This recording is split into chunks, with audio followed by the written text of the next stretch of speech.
அனைவருக்கும் வணக்கம். முதலில் திருவள்ளூர் மாவட்டத்தில் சகோதரர்களை சந்திப்பதில் பெருமகிழ்ச்சி. பத்திரிகை சகோதரர்கள், இன்றைய காலகட்டத்தில் தமிழகத்தை சார்ந்த அனைத்து பாரதிய ஜனதா கட்சி தலைவர்களும் வெவ்வேறு இடங்களில் பத்திரிகையாளர்களை சந்தித்துக் கொண்டிருக்கிறோம். பத்திரிகையாளரை சந்திப்பதன் நோக்கம் மதுபான ஊழல். 10 ரூபாயில ஆரம்பிச்சு இன்னைக்கு 1000 கோடிக்கு தாண்டி இன்னும் லட்சம் கோடியை தாண்டறதுக்கு வகை செய்து கொண்டிருக்கிறது. பாமர மக்களை சுரண்டி இந்த அரசு தம்பட்டம் அடித்துக் கொண்டிருக்கிறது என்பது மட்டுமல்ல, ஏதோ இந்தியாவுக்கே வழிகாட்டி கொண்டிருக்கிறார்களாம். இன்னைக்கு இந்தியாவுக்கே வழிகாட்டி கொண்டிருப்பவர்கள் இந்த டாஸ்மாக் கமிஷன்ல மிக அதிகமாக ஊழல் நடந்திருக்கிறது என்பதை மாநில தலைவர் அண்ணாமலை ஏற்கனவே வெளிப்படுத்தி இருக்கிறார். இதுல என்ன சொல்றாருன்னா, செந்தில் பாலாஜி 1000 கோடி அப்படின்னு அவங்க சொல்றதுக்கு முன்னால அண்ணாமலைக்கு எப்படி தெரியும் அப்படின்னு கேட்கிறாரு. ஊருக்கே தெரியுது. இதே பத்திரிகைக்காரங்க தானே எழுதி கொண்டிருந்தீர்கள். 10 பைசால இருந்து 30 பைசா கமிஷன் வாங்கப்பட்டு கொண்டிருக்கிறது. 5040 டாஸ்மாக் கடைகள் தமிழகம் முழுவதும் இருக்கிறது. இதுல நீங்க நினைவு கூர்ந்தீர்கள் என்றால், சில நாட்களுக்கு முன்னால் பார் அசோசியேஷன் நான் வக்கீல் பார் அசோசியேஷன் சொல்லல, டாஸ்மாக் பார் அசோசியேஷன் அவங்க ஒரு கூட்டம் போட்டு என்ன சொன்னாங்கன்னா, இந்த டாஸ்மாக் கடையிலையும் எங்களுக்கும் இவங்க கரூர் பார்ட்டி கேட்கிற கமிஷனை கரூர் பார்ட்டி கராரா கேட்கிறாங்க. இந்த கரூர் பார்ட்டி கேட்கிற கரார் கமிஷனை எங்களால கொடுக்க முடியல அப்படின்னு சொல்லி ஏற்கனவே தமிழ்நாடு டாஸ்மாக் பக்கத்துல பார் வைத்திருக்கிற அசோசியேஷனை சார்ந்த அந்த முதலீடு செய்திருப்பவர்கள் எல்லாம் ஏற்கனவே ஒரு குற்றம் சாட்டி இருந்தார்கள். அது மட்டுமல்ல, இது பல எஃப்ஐஆர்கள் பதிவு செய்யப்பட்டிருக்கிறது. அந்த எஃப்ஐஆரின் அடிப்படையில் தான் இந்த மதுபான ஊழல் விசாரணையே புலன் விசாரணை பிரிவினரால் நடத்தப்பட்டு கொண்டிருக்கிறது. இதுல உதயநிதி ஒன்று சொல்றாரு. என்ன சொல்றாருன்னா, மொழி பிரச்சனையை மறைப்பதற்கு இந்த டாஸ்மாக் ஊழல் பிரச்சனையை வெளியே கொண்டு வருகிறார்கள் என்று சொல்கிறார்கள். நாங்கள் சொல்கிறோம், டாஸ்மாக் ஊழல் பிரச்சனையை மறைப்பதற்காகத்தான் நீங்க மொழி பிரச்சனையை கொண்டு வருகிறீர்கள் என்று நாங்கள் சொல்கிறோம். ஏனென்றால் இன்று பவன் கல்யாண் கேட்டிருக்கிறாரு. இன்னைக்கு எல்லா திரைத்துறையினரை சார்ந்தவர்களும் இங்க இருக்கிறாங்க. குறிப்பா அரசியலை தாண்டி திரைத்துறையில் அதிக லாபம் சம்பாதித்துக் கொண்டிருப்பது ஸ்டாலின் அவர்களின் குடும்பம். இன்னைக்கு தமிழ் படங்களை ஹிந்தியில் டப் செய்து நீங்கள் விற்பனை செய்கிறீர்களே, அப்படி என்றால் ஹிந்தி அதற்கு தேவைதானே? அப்போ வியாபாரத்திற்கு ஹிந்தி வேண்டும், மக்களின் வளர்ச்சிக்கு இன்னொரு மொழி தேவையில்லையா என்று கேட்டுக்கொண்டிருக்கிறார்கள். இன்னொன்னையும் ஒரு வாதத்தை வைக்கிறார்கள். என்ன சொல்றாங்கன்னா, இந்த ஹிந்தி 3வது மொழி என்றால் ஹிந்தி தான் எல்லா இடத்திலும் அழுத்தி விடும் என்று. அப்படி இல்லை. மற்ற மாநிலங்களே அவர்கள் உதாரணம் காண்பிக்கிறார். மற்ற மாநிலங்கள் பார்த்தீங்கன்னா, இப்ப மகாராஷ்டிரா, குஜராத் போன்ற இடங்களில் சுத்தி இருக்கின்ற மாநிலங்களில் ஹிந்தி படிக்கின்ற மாநிலங்கள், அதனால அவங்க ஹிந்தி படிச்சிருப்பாங்க. இப்ப நமக்கு சுத்தி இருக்கின்ற மாநிலங்கள் எல்லாம் நமது சகோதர மாநிலங்களான மலையாளம், தெலுங்கு, கன்னடம். ஆக நம்ம மக்கள் 3வது மொழியாக அதை எடுப்பதற்கு வாய்ப்பு இருக்கிறது. ஆக ஒரு சகோதர மொழியை கூட நீங்கள் வேண்டாம் என்று சொல்லிவிட்டு, நான் மறுபடியும் முதல்ல ஒரு கேள்வி கேட்டேன். இன்னைக்கு தமிழ் மீது இவ்வளவு அக்கறை கொண்டிருப்பவர்கள் தமிழ்நாட்டு மாடல் என்று நீங்கள் சொல்ல மறுக்கிறீர்கள். திராவிட மாடல் என்று சொல்கிறீர்கள். திராவிட மொழியை மற்ற சகோதர மொழியை கற்றுக் கொடுக்க கூடாது என்று சொல்கிறீர்கள்.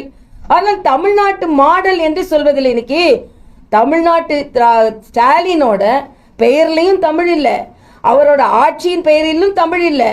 அப்ப எங்கதான் தமிழ் இருக்கிறது? ஆக தமிழை இவர்கள் தான் மிகவும் மோசமான நிலைக்கு எடுத்து சென்று கொண்டிருக்கிறார்கள். இன்னொரு வாதத்தை வைக்கிறாங்க.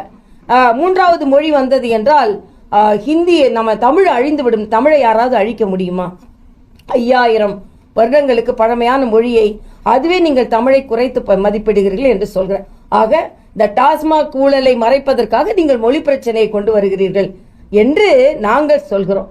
ஆனா நீங்க சொல்றீங்க, தம்பி உதயநிதி சொல்றாரு, அதாவது இந்த மொழி பிரச்சனையை மறைப்பதற்கு டாஸ்மாக் எஃப்ஐஆரின் அடிப்படையில் வந்த குற்றங்களின் அடிப்படையில் நான் பத்திரிகை சகோதரர்களே கேட்கிறேன். இதுக்கு முன்னாலே எத்தனையோ பத்திரிகைகள் எழுதப்பட்டிருக்கிறது. இது 10 ரூபா கமிஷன், அதாவது பாலாஜியை பொறுத்த வரைக்கும் அவர் வந்து செந்தில் பாலாஜி கமிஷன் தான். ஏன்னா டிரான்ஸ்போர்ட்டா இருக்கும் போதும் அவருக்கு பஸ் ஓடும்போதும் கமிஷன் வாங்குவார், அது ஓடும்போதும் கமிஷன் வாங்குவார், உள்ள போடும்போதும் கமிஷன் வாங்குவார். ஆக எல்லாத்துலேயும் கமிஷன் வாங்குற ஒரு நபரை வைத்துக்கொண்டு இன்னைக்கு இவர் இன்னைக்கு மிக துணிச்சலாக பேசி கொண்டிருக்காரு. இவரை எதிர்த்து வழக்கு தொடர்ந்ததே இன்னைக்கு முதலமைச்சர் ஸ்டாலின் தான். அதுக்கு என்ன பதில் சொல்ல போகிறார்? ஆக ஜாமீனில் வெளியே வந்து இன்னும் குற்றம் நிரூபிக்கப்பட்ட வேண்டிய சூழ்நிலையில இன்னைக்கு இருந்து கொண்டு இன்னைக்கு எங்களை குறை சொல்லி கொண்டிருக்கிறார்கள். இன்றைக்கு தமிழக மக்கள், நான் ஏற்கனவே சொன்னேன், இன்று 2026 தேர்தலை எதிர்கொள்ள போவது மணல் கொள்ளையும் மது கொள்ளையும் தான். ஆக இந்த இரண்டும் தான் 2026 ஸ்டாலின் அரசை வீட்டிற்கு அனுப்புவதற்கான கொள்ளைகள் நடந்து கொண்டிருக்கிறது என்பதை நாங்கள் வலிமையாக குற்றம் சாட்டுகிறோம். என்கிட்ட நான் நேற்று வேலூர்ல போனேன், ஒரு பத்திரிகை சகோதரர்கள் என்கிட்ட கேட்டாங்க, பட்ஜெட் எப்படி இருக்குது அப்படின்னு கேட்டாங்க. நான் இப்போ வரும்போது பத்திரிகை முழுசா படித்தேன், நான் நேற்று எல்லாம் படிச்சுட்டு தான் சொன்னேன். ஆனால் எல்லாமே காப்பிங்க. நீங்கள் காப்பி அடிக்கிறது காப்பி அடிச்சுட்டு மற்றதுல மக்களுக்கான நல்ல திட்டங்கள் கொடுக்குறாங்கன்னா 9 லட்சம் கோடியை தாண்டி இன்னைக்கு இந்தியாவிலேயே அதிக கடன் வாங்குகின்ற மாநிலமாக தமிழகம் இருந்து கொண்டிருக்கிறது. ஆக ரூ போட்ட பட்ஜெட்டுக்கு ஓ போட முடியாது என்பதுதான் எனது ஒரே கருத்து.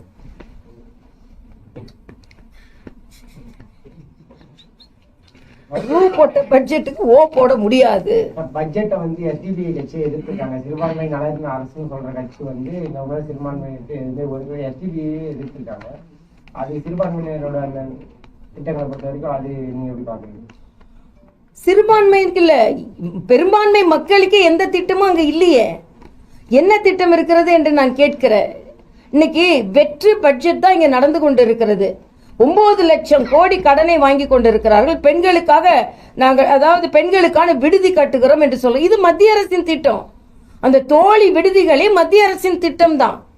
அதே மாதிரி பெண் குழந்தைகள் பாதுகாப்புக்காக அதுவும் மத்திய அரசின் திட்டம் தான். இன்னைக்கு அம்மா அப்பா இல்லாத குழந்தைங்களுக்கு 2000 ரூபாய் உதவித்தொகை. ஏற்கனவே மத்திய அரசோட பிஎம் கேர் திட்டத்துல வருடத்திற்கு அப்பா அம்மா இல்லாத, அதுக்கு ஒரு கொரோனால அப்பா அம்மா இல்லாத குழந்தைகளுக்கு வருடத்திற்கு 20,000 ஏற்கனவே வங்கி கணக்கில் செலுத்தப்படுகிறது. இது பிரதமரின் திட்டம் தான். ஆக மக்கள் மருந்தகம் என்று பிரதமரின் மருந்தகத்தை முதல்வர் மருந்தகம் என்று காப்பி அடிப்பாங்க. இன்னைக்கு பெண் குழந்தைகள் பாதுகாப்பு திட்டத்தை பிஎம் கேர் என்பதை, பிரதமரின் திட்டத்தை சிஎம் கேர் என்று கொண்டு வருவார்கள். அதே மாதிரி பிரதமரின் வீடு கட்டு திட்டத்தை கலைஞரின் வீடு கட்டு திட்டம் என்று கொண்டு வருவாங்க. விஸ்வகர்மா என்று 8.5 லட்சம் கைவினை கலைஞர்கள் இங்கே எங்களுக்கு வேணும் உதவின்னு சொன்னதை மறுத்துட்டு கலைஞர் கட்டும் திட்டம், வீடு கலைஞர் கைவினை திட்டம் என்று சொல்வார்கள். ஆக கலைஞர் பெயரை எதுலதான் வைப்பீங்க நமக்கு தெரியல. எல்லாத்துலயும் கலைஞர் பெயர் இருக்கணுமா? அதே போல திமுக எல்லாத்துலயும் என்ன சொல்றாங்க, வரி வந்து நம்ம கிட்ட 1 ரூபா வச்சாங்கன்னா அதுக்கு 29 பைசா தான் கொடுக்குறாங்க. ஆனா பீகாருக்கு 1 ரூபா வச்சுட்டா 7 ரூபா கொடுக்குறாங்க. உத்தரப்பிரதேசத்துக்கு இது தவறான தகவல். நான் ஒண்ணு சொல்றேன், ஜிஎஸ்டி முழுவதுமாக அந்தந்த மாநிலத்திற்கு கொடுக்கப்படுகிறது. அதற்கு பின்பு சிஎஸ்டி சென்ட்ரல் உள்ளதுல வந்து 41% கொடுக்கப்படுகிறது. ஆக எல்லா மாநிலத்திற்கும் மத்திய அரசு இதற்கான திட்டத்தை அவர்கள் கொடுப்பதில்லை. அதற்கான ஒரு கவுன்சில் இருக்குது, ஜிஎஸ்டி கவுன்சில் இருக்குது. அந்த ஃபோரத்துல தான் டிசைட் பண்ணி கொடுக்கறாங்க. நான் இன்னொன்னு கேட்கிறேன், இவங்க யூபிஏ கவர்மெண்ட்ல இருக்கும் போதை விட இப்பொழுது அதிகமாக தமிழகத்திற்கு வருகிறது. யூபிஏ கவர்மெண்ட்ல இருக்கும்போது தமிழக நலன் இவர்கள் எதுவுமே பாதுகாக்கலன்னு ஒரு கேள்வி கேட்கிறேன். இன்னைக்கு வந்து ஒவ்வொரு மாநிலத்திற்கும் பாராளுமன்ற உறுப்பினர்களை அனுப்பி இருக்கிறார்கள். முல்லை பெரியார் பிரச்சனை இன்னைக்கு கூட மாநில தலைவர் அங்கே உள்ள துணை முதலமைச்சர் தமிழகத்திற்கு வந்தா கருப்பு கொடி காண்பிப்போன்னு ஒரு கருத்தை சொல்லி இருக்கிறார். ஏன் சொல்லி இருக்கிறார்? ஏனென்றால் மேகதாதுவில் அணை கட்டியே தீர்வோம் என்று கர்நாடகாவை ஆண்டு கொண்டிருக்கின்ற காங்கிரஸ் சொல்கிறது. இன்னைக்கு இல்லாத ஒரு தொகுதி வரைமுறை பிரச்சனையை எடுத்துக்கொண்டு ஒவ்வொரு மாநிலமாக பாராளுமன்ற உறுப்பினர்களை அனுப்பி இருக்கின்ற ஸ்டாலின் காவிரி பிரச்சனையை தீர்ப்பதற்கு ஏன் ஒரு குழுவை கர்நாடகாவிற்கு அனுப்பவில்லை? முல்லை பெரியாறு பிரச்சனையை தீர்ப்பதற்கு ஏன் உங்கள் குழுவை நீங்கள் கேரளாவிற்கு அனுப்பவில்லை? ஆக தமிழக பிரச்சனைக்கு உங்க குழு போக மாட்டாங்க. இல்லாத பிரச்சனை, மரியாதைக்குரிய அமித்ஷா அவர்கள் தெளிவாக சொல்லிவிட்டார்கள், தமிழகம் பாதிக்கப்படாது அப்படின்னு. அப்படியே அறிவிக்கப்பட்டால் கூட அது பாராளுமன்றத்தில் விவாதத்திற்கு வரலாம். அதே மாதிரி அங்கே மேல உள்ள தலைவர்கள் எல்லாம் சர்வ கட்சி கூட்டத்தில் விவாதிக்கலாம். இல்லாத ஒரு பிரச்சனைக்கு உங்களது பாராளுமன்ற உறுப்பினர்கள் குழுவை அனுப்பி கொண்டிருக்கிறீர்களே. இன்னைக்கு முல்லை பெரியார் பிரச்சனை அவர் உயர்நீதிமன்றத்திலே நமக்கு எதிராக கேரள அரசு கருத்து சொல்கிறது, அதற்கு குழு அனுப்புனீங்களா? காவிரி பிரச்சனை இன்னைக்கு கூட மேகதாதுல அணை கட்டிய தீர்வோம்னு சொல்றாங்க, மத்திய அரசு அதற்கு அனுமதி கொடுக்க மறுத்து கொண்டு இருக்கிறது, ஆனா அதுக்கு குழு அனுப்புனீங்களா? ஆக தமிழக மக்களின் பிரச்சனைகளை பற்றியே இவர்கள் கவலைப்படாமல் வேறு மாநில பிரச்சனைகளை பற்றி இவர்கள் கவலைப்பட்டு கொண்டிருப்பதனால் தமிழக மக்கள் 2026 ஒரு முடிவு எடுப்பாங்க. உங்களுக்கு கேரளாக்கு தானே குழு போகணும், போயிட்டு போங்க.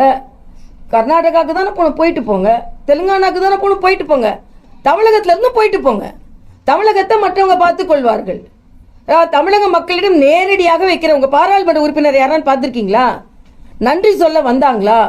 உங்க பிரச்சனைகளை பார்க்க வந்தாங்களா? வரல. ஆனா இன்னைக்கு மாநிலமா போறாங்களாம் இல்லாத ஒரு பிரச்சனைக்கு. அதனால மக்கள் நன்றாக புரிந்து கொண்டிருக்கிறார்கள். இன்னைக்கு நேத்து நீங்க பாத்தீங்கன்னா 100 இடத்துல ஒளிபரப்புறாங்களாம். எதுக்கு ஒளிபரப்புனாங்க? யாருக்கு ஒளிபரப்புனாங்க? ஷேருக்கு ஒளிபரப்புனாங்க. எல்லா இடத்துலயும் செல்போன்ல வருது, தொலைக்காட்சியில வருது. மக்கள் வரி பணம். அப்ப விளம்பரம் தானே நீங்க பண்றீங்க. பட்ஜெட் தாக்கல் செய்யறதுக்கு முன்னாலே 100 இடத்துல நாங்க எல்லாத்தையும் நாங்க ஒளிபரப்புவோம் அப்படின்னு சொன்னா, அப்ப நீங்க எதை நோக்கி நீங்க பயணம் செய்து கொண்டு இருக்கிறீர்கள்? சேருக்காக ஒளிபரப்புனாங்க 100 இடத்துல. இதுல மக்கள் வரி பணம் எவ்வளவு வீணாகி கொண்டு இருக்கிறது, விளம்பரத்திற்காக இவர்கள் எவ்வளவு வீணடித்துக் கொண்டு இருக்கிறார்கள். அதனால் இது வெற்று காகிதத்தோடு கூடிய பட்ஜெட் என்பதைத்தான் நாம சொல்லுவோம். ஏற்கனவே நான் சொன்ன மாதிரி ரூ போட்ட பட்ஜெட்டுக்கு ஓ போட முடியாத நிலையில் இருக்கிறது. தேங்க்யூப்பா.